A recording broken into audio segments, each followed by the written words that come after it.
അനസുക്ക coffee. ബെഡിൽ പോലും coffee ഉണ്ടാകത്തോളാ. എന്താ ടെറസിന്റെ മേളിൽ കോഫി ആയിട്ട്?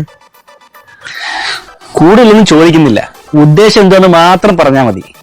ലിപ്സ്റ്റിക്ക്, ഫൗണ്ടേഷൻ, കൺസീലർ, ബ്ലഷ് വേണം. പണ്ടൊക്കെ ഭാര്യമാര് അരിയില്ല, ഉപ്പില്ല, മഞ്ഞപ്പൊടി ഇല്ലെന്ന ഭർത്താക്കന്മാരത് പറയുന്നത്. ഇപ്പൊ ഇങ്ങനെ ആക്കിയോ?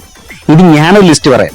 Current bill, water bill, EMI, പിന്നെ നിന്റെ കുഞ്ഞമ്മയുടെ കയ്യിൽ നിന്ന് ഞാൻ കാശ് വാങ്ങിച്ചിട്ടുണ്ട്. അപ്പൊ ഇത് നടക്കൂലല്ലേ? ഓ, ഈ മാസം നടക്കത്തില്ല. എടി കോഫിയെ അടുക്കളയിലുണ്ട്, പോയി ഇട്ട് കുടിക്ക്. ഹലോ, പറയമ്മ. മക്കൾക്ക് സുഖം തന്നെ? ഓ, സുഖം. എന്തോ മോളെ, സുഖത്തിനൊരു കുറവ് പോലെ? ഇല്ല, ഒരു കുറവുമില്ല അമ്മ. എന്തേലും പ്രശ്നം ഉണ്ടാ മോളെ? ഇല്ല, ഒരു കുഴപ്പമില്ല. മോളെ ശബ്ദം കേട്ട അമ്മയ്ക്ക് അറിഞ്ഞൂടെ? പറ. ഇല്ല അമ്മ, ഒരു കുഴപ്പമില്ല അമ്മ. അയ്യോ, എന്തോ എന്റെ മക്കൾക്ക് അമ്മയെടുത്ത് പറ.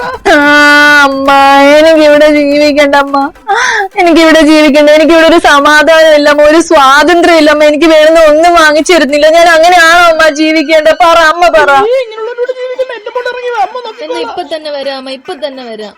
ഈ നശിച്ച വീട്ടിൽ ഞാൻ ഒരു നിമിഷം നിൽക്കത്തില്ല. അയാളോട് സ്വത്തും പണമൊന്നും ചോദിച്ചില്ലല്ലോ, ഒരു ലിപ്സ്റ്റിക് അല്ലേ ചോദിച്ചുള്ളൂ. ഞാൻ എന്റെ അമ്മേന്റെ അടുത്ത് പോകും. എന്റെ അമ്മ എന്നെ പൊന്നു പോലെ നോക്കും. ആ ടേബിളിനടിയിൽ ഒരു 1000 രൂപ ഇരിപ്പുള്ളൂ. ഒരു മിനിറ്റ്. ഹലോ അമ്മ, ഞാൻ എന്റെ ഭർത്താവും കൂടെ ഒന്ന് അടി കൂടിയപ്പോ അതിന്റെ ഇടയ്ക്കൊരു കുത്തിത്തിരിപ്പ് ഉണ്ടാക്കാൻ നോക്കുക. ഞാൻ എന്റെ ഭർത്താവിനെ പിരിഞ്ഞ് താമസിക്കുമെന്നൊന്നും അമ്മ വിചാരിക്കണ്ട. ഇനി മേലെ എന്നെ വിളിച്ചു പോവരുത്. ശരി.